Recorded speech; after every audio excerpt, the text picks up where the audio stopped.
Hi friends, welcome to Shami's kitchen. എല്ലാവർക്കും സുഖമാണല്ലോ. ഇന്ന് നമ്മൾ തയ്യാറാക്കുന്നത് രാവിലത്തെ ഏകദേശം ബ്രേക്ക്ഫാസ്റ്റിനും വളരെ ടേസ്റ്റി ആയിട്ടും വളരെ സിമ്പിളായിട്ടും പെട്ടെന്ന് തയ്യാറാക്കി എടുക്കാൻ പറ്റുന്ന നല്ലൊരു ചട്നി റെസിപ്പിയാണ്. അപ്പോൾ നമുക്ക് വീഡിയോയിലേക്ക് പോകുന്നതിന് മുന്നേ നമ്മുടെ ഈ ഷമീസ് കിച്ചൻ ചാനൽ ഇതുവരെയും സബ്സ്ക്രൈബ് ചെയ്യാത്തവരുണ്ടെങ്കിൽ അല്ലെങ്കിൽ ഇത് ആദ്യമായിട്ടാണ് കാണുന്നതെങ്കിൽ പ്ലീസ് ഒന്ന് സബ്സ്ക്രൈബ് ചെയ്തേക്കണേ.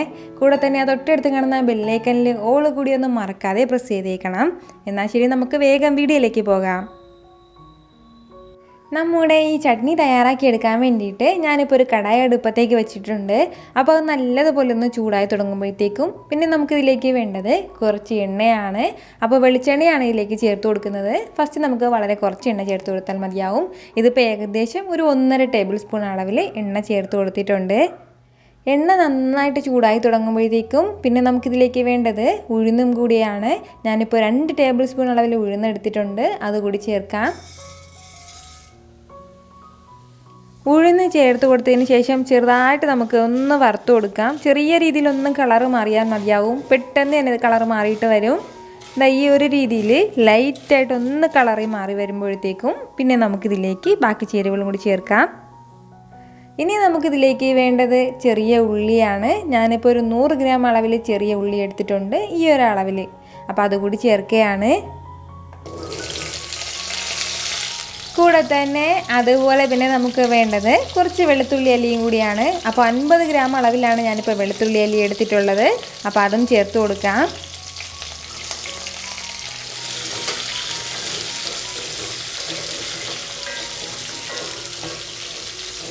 ഇത് രണ്ടും ചേർത്ത് കൊടുത്തതിന് ശേഷം പിന്നെ നമുക്ക് നല്ലതുപോലെ ഒന്ന് വഴറ്റി കൊടുക്കാം. നമ്മുടെ തക്കാളിയൊക്കെ കളറൊക്കെ മാറിയിട്ട് നല്ലതുപോലെ ഒന്ന് വെന്ത് കിട്ടണം. ആ ഒരു രീതി വരെയും ചെറുതായിട്ടൊന്ന് വഴറ്റി കൊടുക്കണം. ഒരു 3-4 മിനിറ്റ് ഒന്ന് മീഡിയം ഫ്ലെയിമിൽ വെച്ചിട്ട് വഴറ്റി കൊടുക്കുമ്പോൾ തന്നെ നന്നായിട്ട് ഇതെല്ലാം വെന്ത് കിട്ടിക്കോളും. രാവിലത്തെ ബ്രേക്ക്ഫാസ്റ്റിനാണെന്നുണ്ടെങ്കിലും അല്ലാന്നുണ്ടെങ്കിൽ നമ്മൾ ഉച്ചത്തെ ലഞ്ചിനാണെന്നുണ്ടെങ്കിലും ഒക്കെ സൈഡ് ഡിഷായിട്ട് വെച്ച് കഴിക്കാൻ പറ്റുന്നതാണ്. അതുപോലെ തന്നെ നല്ല ചൂട് ദോശയുടെയും ഇഡ്ലിയുടെയും കൂടെയൊക്കെ നല്ല ബെസ്റ്റ് കോമ്പിനേഷൻ ആയിട്ടുള്ള ഒരു ചട്നിയാണ്. ഇതുവരെ ഇതുപോലെ ട്രൈ ചെയ്ത് നോക്കിയിട്ടില്ല എന്നുണ്ടെങ്കിൽ ഉറപ്പായിട്ട് നിങ്ങളൊന്ന് ട്രൈ ചെയ്ത് നോക്കണം. ഇതിപ്പോൾ ഏകദേശം ഒരു 3 മിനിറ്റോളം ആയിട്ടുണ്ട്. നമ്മുടെ ഉള്ളിയും അതുപോലെ തന്നെ വെളുത്തുള്ളിയൊക്കെ നന്നായിട്ട് വഴണ്ടിട്ട് വന്നിട്ടുണ്ട്. ഇതെല്ലാം നല്ലതുപോലെ വെന്തിട്ടുണ്ട്. അപ്പോൾ ഈ ഒരു രീതിയിൽ വേണം നമുക്കിത് കിട്ടാനായിട്ട്. അപ്പോൾ ഇത്രയും ആയിക്കഴിഞ്ഞാൽ പിന്നെ നമുക്കിതിലേക്ക് ചേർത്ത് കൊടുക്കേണ്ടത് വറ്റൽമുളകാണ്. നമ്മുടെ എരിവിനനുസരിച്ചിട്ടുള്ള വറ്റൽമുളക് നമുക്കിതിലേക്ക് ചേർത്ത് കൊടുക്കാം. ഞാനിപ്പോൾ ഈ ഒരു അളവിലാണ് എടുത്തിട്ടുള്ളത്. ഇതിപ്പോൾ അധികം എരിവില്ലാത്ത വറ്റൽമുളകാണ്, അതിൻ്റെ പേരിലാണ് ഇത്രയും അളവിൽ എടുത്തിട്ടുള്ളത്. ഇനിയിപ്പോൾ നല്ല എരിവുള്ള മുളകാണെന്നുണ്ടെങ്കിൽ ആ ഒരു രീതിയിൽ ചേർത്ത് കൊടുത്താൽ മതിയാവും. ഇനിയിപ്പോൾ വറ്റൽമുളക് ഇല്ലയെന്നുണ്ടെങ്കിൽ പകരം നമുക്കിതിലേക്ക് മുളക് പൊടി ചേർത്ത് കൊടുത്താലും കുഴപ്പമൊന്നുമില്ല. പക്ഷേ മുളക് പൊടിയൊക്കെ ചേർത്തിട്ട് പെട്ടെന്ന് തന്നെ വഴറ്റിട്ടൊന്ന് എടുത്തേക്കണം. അല്ലാന്നുണ്ടെങ്കിൽ അതെല്ലാം പെട്ടെന്ന് കരിഞ്ഞു പോകും, അതിൻ്റെ പേരിലാണ്. അപ്പോൾ ഈ വറ്റൽമുളകും ചേർത്ത് കൊടുത്തതിന് ശേഷം പിന്നെ നമുക്കിതിലേക്ക് വേണ്ടത് ഈ ഒരു അളവിന് പുളിയും കൂടിയാണ്. അപ്പോൾ നമ്മൾ ഇതിലേക്ക് ചേർക്കുന്ന കാര്യങ്ങളൊക്കെ ഒന്ന് സ്കിപ്പ് ചെയ്യാതെ ചേർത്തേക്കണം. എല്ലാം ഒന്ന് ചേർത്തേക്കണം, എങ്കിൽ മാത്രമേ കറക്റ്റ് ടേസ്റ്റ് നമുക്ക് കിട്ടത്തുള്ളൂ. അപ്പോൾ ഇത്രയും പുളിയും കൂടി ചേർക്കാം. ഇനിയിപ്പോൾ നമുക്ക് ചട്നി കുറച്ചുകൂടി കൂടുതൽ പുളി വേണമെന്നുണ്ടെങ്കിൽ അല്പം കൂടി ചേർക്കാൻ കുഴപ്പമൊന്നുമില്ല. കൂടെ തന്നെ പിന്നെ നമുക്ക് അതുപോലെ വേണ്ടത് കുറച്ച് ശർക്കരയും കൂടിയാണ്. അപ്പോൾ ഇച്ചിരി വലിയൊരു ശർക്കര പീസാണ് ഞാനിപ്പോൾ എടുത്തിട്ടുള്ളത്. നമ്മൾ ഈ ശർക്കര പീസ് നമ്മുടെ ചട്നിയിലേക്ക് ചേർക്കുമ്പോൾ ഉണ്ടല്ലോ, അതിൻ്റെ ടേസ്റ്റ് പറഞ്ഞറിയിക്കാൻ പറ്റില്ല. ചെറിയൊരളവിലാണ് നമ്മൾ ശർക്കര ചേർക്കുന്നതെങ്കിൽ ഇതെല്ലാം കൂടി എരിവും പുളിയും ഒക്കെ ഒന്ന് ബാലൻസ് ചെയ്യും. പക്ഷേ അതിൽ നിന്ന് കുറച്ചുകൂടി കൂടുതൽ ഇട്ടാൽ മാത്രമേ ഈ ശർക്കരയുടെ ആ ഒരു ടേസ്റ്റ് നമുക്ക് കറക്റ്റായിട്ട് കിട്ടത്തുള്ളൂ. അപ്പോൾ അതിന് വേണ്ടിയിട്ടാണ് സാധാരണ ഞാൻ ഇതിൽ നിന്ന് അല്പം കൂടി കൂടുതൽ ചേർക്കാറുണ്ട്. പക്ഷേ ഈ ഒരു അളവിൽ മാത്രമേ ഇപ്പോൾ ചേർക്കുന്നുള്ളൂ. ഇത് ഇത്രയും ചേർത്ത് കൊടുത്തിട്ട് വീണ്ടും നമുക്ക് നന്നായിട്ടൊന്ന് വഴറ്റി കൊടുക്കാം. പിന്നീട് ഈ ശർക്കരയും പുളിയൊക്കെ ചേർത്തിട്ട് ഒരുപാട് സമയം വഴറ്റേണ്ട ആവശ്യമൊന്നുമില്ല. എല്ലാം നന്നായിട്ട് വെന്തിട്ടുണ്ട്, നമ്മുടെ ഉള്ളിയൊക്കെ നന്നായിട്ട് വെന്തിട്ടുണ്ട്. അപ്പോൾ അതിൻ്റെ പേരിൽ ശർക്കരയൊക്കെ ചെറിയ രീതിയിലൊന്ന് ചൂടാക്കിയാൽ മാത്രം മതിയാവും.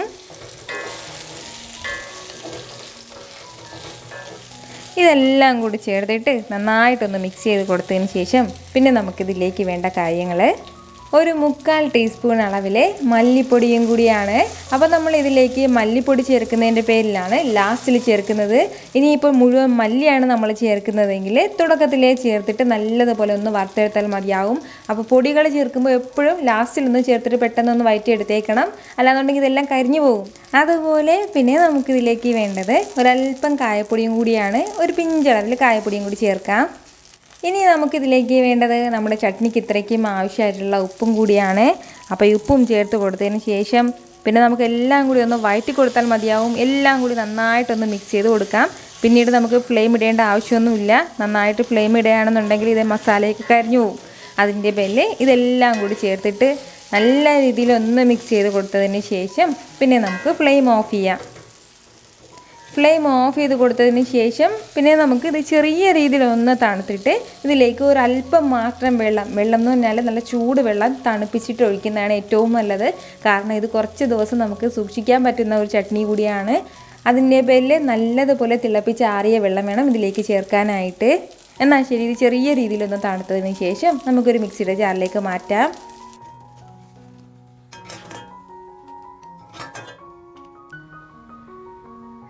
ഇതുപോലെ ചെറുതായിട്ടൊന്ന് തണുത്തതിന് ശേഷം മിക്സിയുടെ ചെറിയ ജാറിലേക്കൊന്ന് മാറ്റിയിട്ടുണ്ട്. അപ്പോൾ ഇനി നമുക്കിതിലേക്ക് വേണ്ടത് ചെറുതായിട്ട് തിളപ്പിച്ചാറിയ വെള്ളം ഒരല്പം മാത്രം, ഒരു 1/4 കപ്പ് അളവിലേക്ക് വെള്ളം കൂടി ചേർത്ത് കൊടുത്തതിന് ശേഷം നല്ലതുപോലെ ഇതൊന്ന് ഫൈനായിട്ടൊന്ന് അരച്ചെടുത്തിട്ട് വരാം. എന്നാൽ ശരി, ഞാൻ പെട്ടെന്ന് പോയി ഒന്ന് അരച്ചെടുത്തിട്ട് വരാം.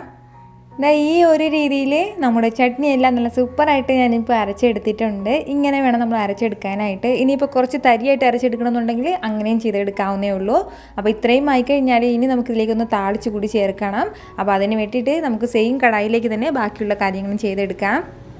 അപ്പോൾ നമ്മുടെ കടായി വീണ്ടും ഒന്ന് ചൂടാക്കിയതിന് ശേഷം അതിലേക്ക് കുറച്ച് എണ്ണയും കൂടി ചേർത്ത് കൊടുക്കാം. താളിപ്പിന് മാത്രം ആവശ്യമായിട്ടുള്ള എണ്ണ ചേർത്ത് കൊടുത്താൽ മതിയാവും.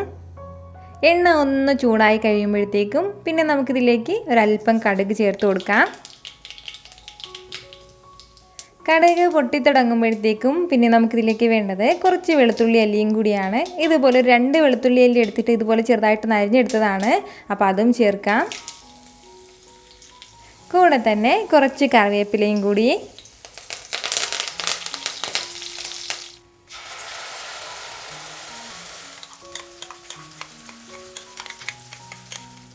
ചട്നി എല്ലാം ചേർത്ത് കൊടുത്തതിന് ശേഷം പിന്നെ നമുക്ക് വീണ്ടും ഇത് നല്ലതുപോലെ ഒന്ന് മിക്സ് ചെയ്ത് കൊടുക്കണം.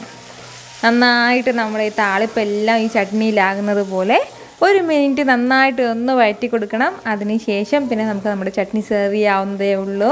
അപ്പോൾ നന്നായിട്ട് തണുത്തതിന് ശേഷം ഫ്രിഡ്ജിലാക്കി നമുക്ക് ഏകദേശം ഒരു 15 ദിവസത്തോളം ഇത് കഴിക്കാൻ പറ്റുന്ന വളരെ ടേസ്റ്റി ആയിട്ടുള്ള നല്ലൊരു ചട്നിയാണ്.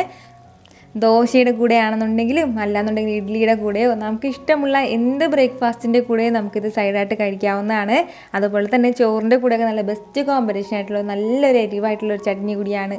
ഉറപ്പായിട്ട് നിങ്ങളൊന്ന് ട്രൈ ചെയ്ത് നോക്കിയതിന് ശേഷം തയ്യാറാക്കുന്നവരെല്ലാവരും മറക്കാതെ എനിക്കൊന്ന് ഫീഡ്ബാക്ക് അറിയിച്ചിരിക്കണം. കാരണം നിങ്ങളുടെ ഫീഡ്ബാക്ക് കാണുമ്പോഴായിരിക്കും അത് മറ്റുള്ളവർക്കും ട്രൈ ചെയ്ത് നോക്കാൻ വേണ്ടി തോന്നുന്നത്. അപ്പോൾ ഈ വീഡിയോ നിങ്ങൾക്ക് ഇഷ്ടമായിട്ടുണ്ടെന്നാണ് എൻ്റെ വിശ്വാസം. ഇഷ്ടമായാൽ ഇതൊന്ന് ലൈക്ക് ചെയ്തേക്കണം. ഇത് മറ്റുള്ളവരും കാണണമെന്ന് ആഗ്രഹിക്കുന്നു നിങ്ങളുടെ ഫ്രണ്ട്സിനും ഫാമിലിക്കും എല്ലാവർക്കും ഒന്ന് ഷെയർ ചെയ്ത് കൊടുക്കാനും മറക്കരുത്. വീണ്ടും നല്ലൊരു ഉഷാർ വീഡിയോ ആയിട്ട് ഞാൻ വരുന്നതായിരിക്കും. അതുവരേക്കും എല്ലാവരും ഹാപ്പി ആയിട്ടിരിക്കുക, സന്തോഷമായിട്ടിരിക്കുക, എല്ലാവരും സേഫ് ആയിട്ടിരിക്കണം. Take care friends.